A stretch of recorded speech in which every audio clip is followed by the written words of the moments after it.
আপনাদেরকে আমি একটা দৃশ্য দেখাই, দেখেন আসলে। আসসালামু আলাইকুম এভরিওয়ান, সবাই কেমন আছেন? আশা করি সবাই ভালো আছেন। আপনাদের দোয়া আর আল্লাহর রহমতে আমিও ভালো আছি।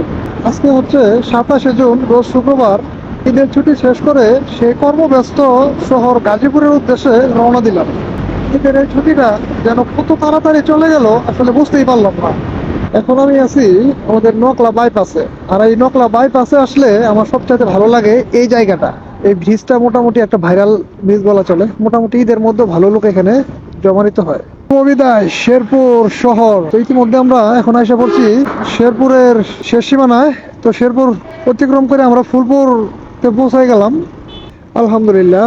এখন আমি এসে পড়ছি আমাদের ফুলপুর গোল চত্বরের এর সামনে। এখানে যদি আপনাদেরকে আমি একটা দৃশ্য দেখাই, দেখেন আসলে রাস্তায় কোনো বাস নাই, যার কারণে ট্রাক ভরা হচ্ছে।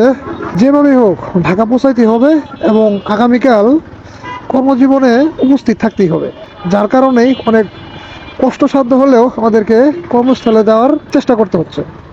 আমি একটা জিনিস বুঝতেছি না, যদি দেশে তেলের সংকট থাকে তাহলে তো বাস ট্রাক দুই জায়গায় তেলের সংকট থাকার কথা, কিন্তু এখানে একটা উল্টো চিত্র দেখলাম।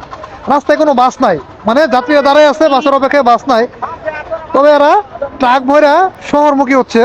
এটা কি বাস মালিকদের কোনো সিন্ডিকেট? আমি বুঝতেছি না।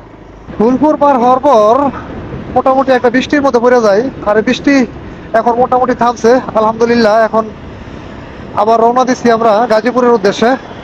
বৃষ্টির মধ্যে সবচাইতে বেশি যে জিনিসটা খারাপ লাগে, সামনের গাড়ির এই যে পিছন থেকে যে কাদা আসতেছে এটা, আর হলো রাস্তা স্কিপ করে প্রচুর পরিমাণে। তারাকান্দা বাজার আসার পর এখন মোটামুটি একটা জামের মধ্যে পড়ে গেছি। এখানকার যে অবস্থা মারাত্মক। চেষ্টা করতেছি একটু চিপা চাপাতে দেওয়ার জন্য। আমি চাইলে উল্টা যাইতে পারতাম, যদি আমি এখানে উল্টা যাই সেটা বেআইনি। তার উপরে সামনে একটা সার্জেন আছে, তো আমার জন্য ঝামেলার কারণ হতে পারে। এই যে সেই পুলিশ ভাই এখানে দক্ষতার সাথে কাজ করতেছে। আর এদিকে যদি আপনাদেরকে আমি দেখাই, দেখেন কি পরিমাণ যাত্রী দাঁড়ায় আছে বাসের অপেক্ষায়, শুধুমাত্র তারা বাস পাইতেছে না। তেল সংকটে ঈদের এই যাত্রা মারাত্মক ভয়াবহ দুর্ভোগের কারণ হয়ে দাঁড়াইছে। তেল সংকটে এই ভয়াবহ দুর্ভোগের মাঝখানেও সবার জন্য রইল শুভকামনা। ভালো থাকবেন, সুস্থ থাকবেন, আল্লাহ হাফেজ। আর আমার জন্য দোয়া করবেন।